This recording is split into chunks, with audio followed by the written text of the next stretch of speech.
નડિયાદ બધેર વિદ્યા વિહાર સંકુલની ઘોર બેદરકારી સામે આવી છે તો દાહોદનું મુખ બધેર બાળક છેલ્લા 3 માસથી ગુમ થતા માત્ર ફરિયાદ કરી સંસ્થાઓએ હાથ ધર કરતા શ્રમિક પરિવાર નડિયાદમાં ધક્કા ખાઈ રહ્યો છે છતાં પણ વિદ્યાલય સંચાલકો સહકાર આપી રહ્યા નથી। વોર્ડનને સસ્પેન્ડ કરવાની બદલે માત્ર સંસ્થાએ નોટિસ આપી છે। જો કે પુત્રની વિરહ કરતો પરિવાર તાત્કાલિક તપાસની માંગણી કરી રહ્યો છે। સંસ્થાના ડિરેક્ટરને મીડિયાએ પ્રશ્ન પૂછતા તેઓ જવાબદારી સ્વીકારી રહ્યા છે પણ કાર્યવાહીના નામે માત્ર નોટિસો આપી અને પોલીસમાં મિસિંગ ફરિયાદ કરી પોતે સંતોષ માની રહ્યા છે। ત્યારે કેટલાક લોકો આ બાળકને ઉઠાવી ગયા હોવાની પણ વાત કરી રહ્યા છે। તો સમગ્ર મામલે નડિયાદ પશ્ચિમ પોલીસ મથકે ફરિયાદ દાખલ કરવામાં આવી સમગ્ર મામલે કાર્યવાહી હાથ ધરાઈ છે।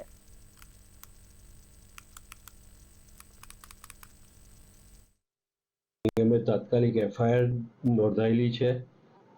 અમે સીસીટીવી બધા ચેક કર્યા કે ક્યાંથી ગયું છે એના માટે મેં કોશિશ કરી પણ જે જગ્યાએ સીસીટીવી નહોતા એ ભાગમાંથી બાળક નીકળ્યું છે બહાર। ત્યાં બી અમે એડિશન કરી દીધા બધા સીસીટીવી એડ થાય એવી રીતે અને પોલીસની કાર્યવાહી ચાલુ છે। સર ફરિયાદ ક્યારે પડાવી?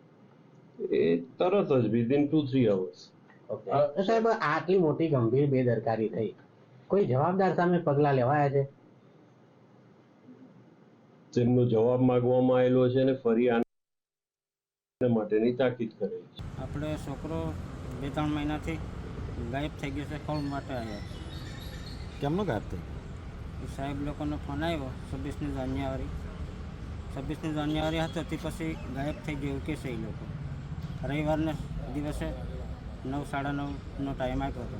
એ લોકોએ ફોન કર્યો પછી રિંગ કાપી નાખી। મેં સામેથી પાછી રિંગ કરી તો ખબર પડી કે એથી ગાયબ થઈ ગયું। કેટલા ટાઈમ થઈ ધક્કા ખાવ? એમ તો સાહેબ આપણે 2-3 મહિના થઈ ગયા ધક્કા ખાતા। ગાડીઓ બંધ છે, કોઈ ભાડે બેસીને આવ્યા સ્પેશિયલ કરીને, પૈસા બહુ બગાડ્યા સાહેબ, ગરીબ માણસ।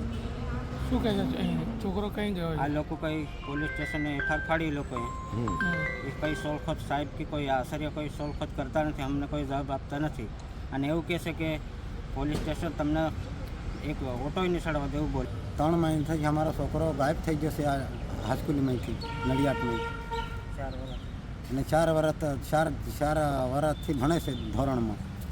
4 વર્ષથી 4થું ધોરણ ભણે। શું ઉંમર હતી એની? 16 વર્ષની। શું કહે છે આ લોકો? આ લોકો જવાબ કશું કરતા નથી, પોલીસ સ્ટેશનવાળા જવાબ ન કરતા, શિક્ષક માસ્તરો જવાબ નથી કરતા। તમે બોલાયેલા કોને અહીંયા? અમને એ માસ્તરો બોલાવેલા।